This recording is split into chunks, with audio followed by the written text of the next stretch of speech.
मीरपुर माथिलो में लाशारी इतिहाद जे सदर पारां आवाम जो सहारो वेब टीवी असांखे ॻाल्हि ॿोल कई वई आहे। संदसि चवणु आहे त तरक़ियाती स्कीमुनि वारी लिस्ट में लाशारी बिरादरी जे 10 खां 15 ॻोठनि मां हिकु बि शामिल नाहे कयो वियो, जंहिंमें यूसी दादलकारी जा ॻोठ सुल्तान लाशारी ऐं शाबान लाशारी, ताज मोहम्मद लाशारी, ॻोठ मगण लाशारी, ॻोठ रसूल बख्श लाशारी, असलम खान लाशारी समेत ॿिया ॻोठ शामिल आहिनि।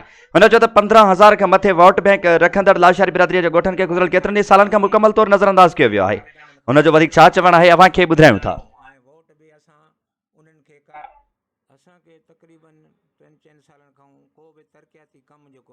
असांजो रोड, को रस्तो, को ड्रेनेज, को मीठे पानी जो को बंदोबस्त कोन्हे असां वटि। तक़रीबन असांजा 10-15 ॻोठ आहिनि जिन खे तरक़ियाती कमनि में नज़रअंदाज़ कयो वियो आहे।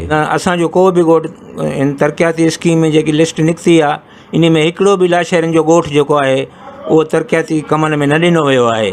इन करे हुन जो चवणु आहे त तरक़ियाती स्कीमुनि वारी लिस्ट में लाशारी बिरादरीअ जा ॻोठ शामिल न करण खां पोइ लाशारी बिरादरीअ में मायूसी छायल आहे।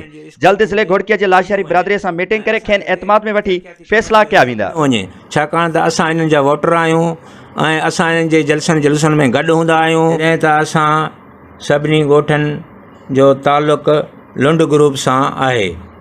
जॾहिं त जलसा ऐं जलूस थियनि था त असां सभिनी ॻोठनि वारा MNA सरदार मीर ख़ालिद अहमद ख़ान लुंड ऐं MPA अब्दुल बारी ख़ान पितावी सां गॾु हूंदा आहियूं।